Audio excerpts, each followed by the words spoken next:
The ProHeat system can also be used with liquid-cooled components for applications requiring flexibility and high temperatures. A specially designed heavy-duty cooler attaches to the base of the ProHeat power source. Be sure to first connect the power and control cable as you see here, before setting the power source into its tray.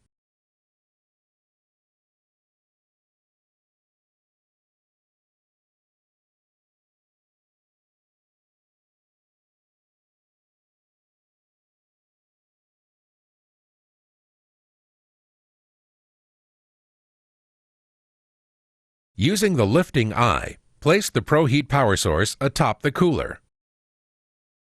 Then fasten it into place with screws along both sides of the power source. It is a high-performance, high-output cooler designed to protect the heating cable from damage. The cooler includes a precision water flow sensor and paddle wheel flow indicator. This is a flow-regulated system, not pressure-regulated, to properly monitor coolant flow. Should the cooler detect insufficient flow, the power source will shut down to protect the system and cables. The cooler also includes two cleanable filters, one on input and one on output, to remove debris from the coolant. A coolant is used that contains a combination of antifreeze, algicide, and pump lubricant, ingredients that help ensure the cooler's reliable performance. The power source monitors coolant temperature within the cooler so as not to exceed duty cycle, again as protection for the system and cables. A panel-mounted on-off switch controls the cooler operation. An added feature is a cooler on override. Should an operator forget to engage the cooler and the system detects a liquid-cooled cable, the system will automatically turn it on. Liquid-cooled output cables easily attach to the rear of the ProHeat power source. The ProHeat power source has an intelligent cable identification system. It will recognize that liquid-cooled cables are connected, allowing the system to operate at full power while alerting the cooler-on override feature. Liquid-cooled components include flexible induction heating cables. These silicone hoses enclose a special copper conductor specifically designed for carrying high-frequency current. The cables also carry the coolant, which keeps the conducting wire cool. The cables come in a variety of lengths, including 30, 50, 80, 120, and 140 feet. It is recommended that preheat cable covers be used to protect the heating cable from slag and molten metal created during welding. These covers can withstand temperatures up to 650 degrees Fahrenheit. Therefore, they should only be used in preheat applications. Preheat covers should not be used in stress-relieving applications. Components of a liquid-cooled ProHeat system include two styles of silica insulation designed to create a friendlier work environment: the preheat blanket and the post-weld heat treatment blanket. The insulation is optimally designed and sized to hold heat in the workpiece, protect the cables, and set the magnetic coupling distance for the electromagnetic field.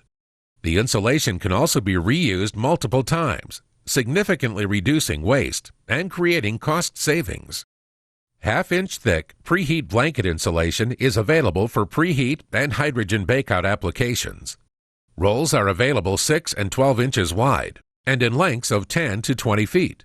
The insulation cuts cleanly, wraps easily around pipes, and is simply taped securely into place.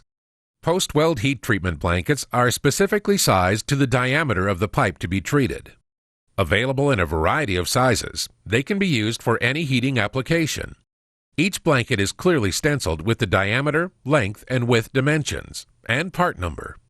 A visible center line is also stenciled on the blankets to correspond to the joint being heated. The blankets wrap and tie easily and are highly durable. A blanket can perform for 50 or more thermal cycles. Setting up the ProHeat liquid-cooled system for a preheat or post-weld heat treatment is simple. You will need to perform system connections and will likely want to measure temperature. Refer to the Power Source Overview and Temperature Measurement sections at the left for detailed instructions. To demonstrate a liquid-cooled setup, we'll show a preheat setup on a section of pipe. We'll then show you how to use the ProHeat for a post-weld heat treatment. The coolant lines must be connected in order to run the liquid coolant through the induction heating cables. Attach the coolant lines to the cooler by screwing them onto the left-hand threaded connectors.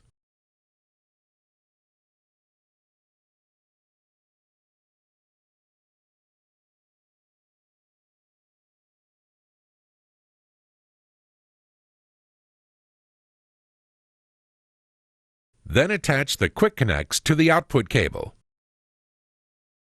Control thermocouples should be welded in place at the center of the heating coils.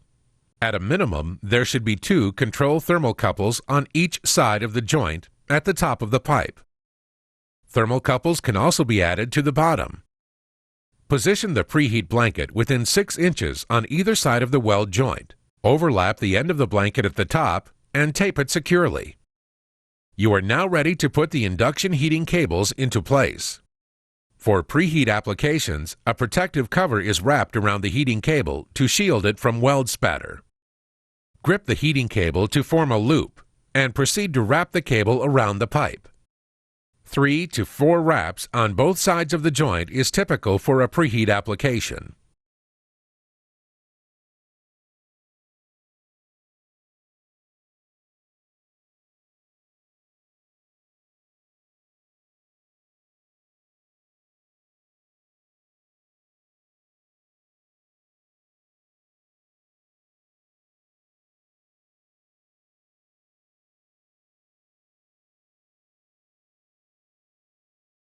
The loop must now be tied to the incoming cable to prevent the creation of a heat zone between the cables.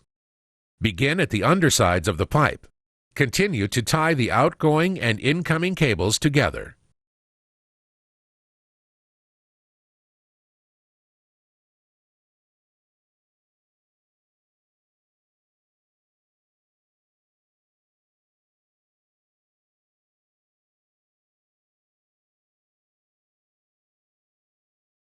The remaining length of cable must be twisted to prevent the creation of any heat zones.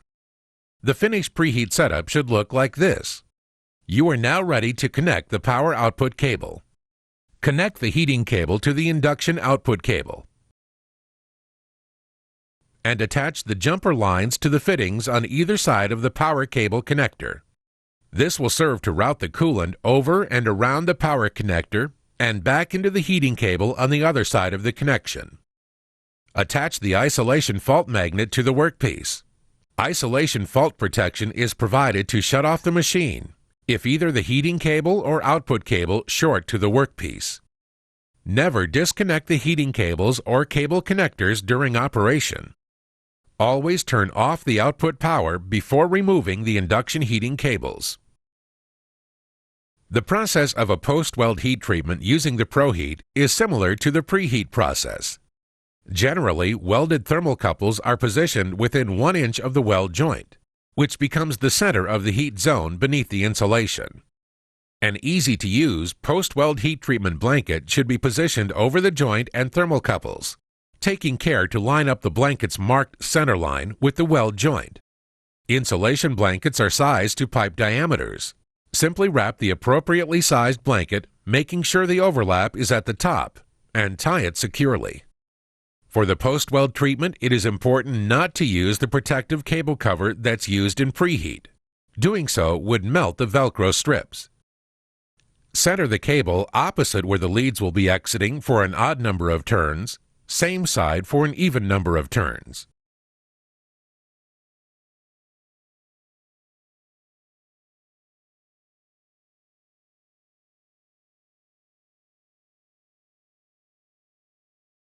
This time, center the cable on top of the weld joint. Wrap from the center to the outside an equal number of times on each side of the center.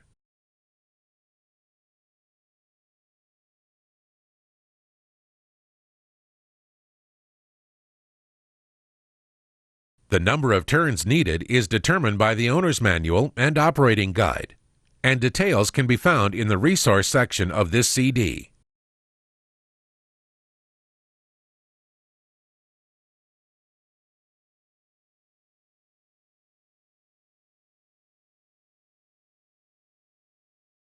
Because the cables must provide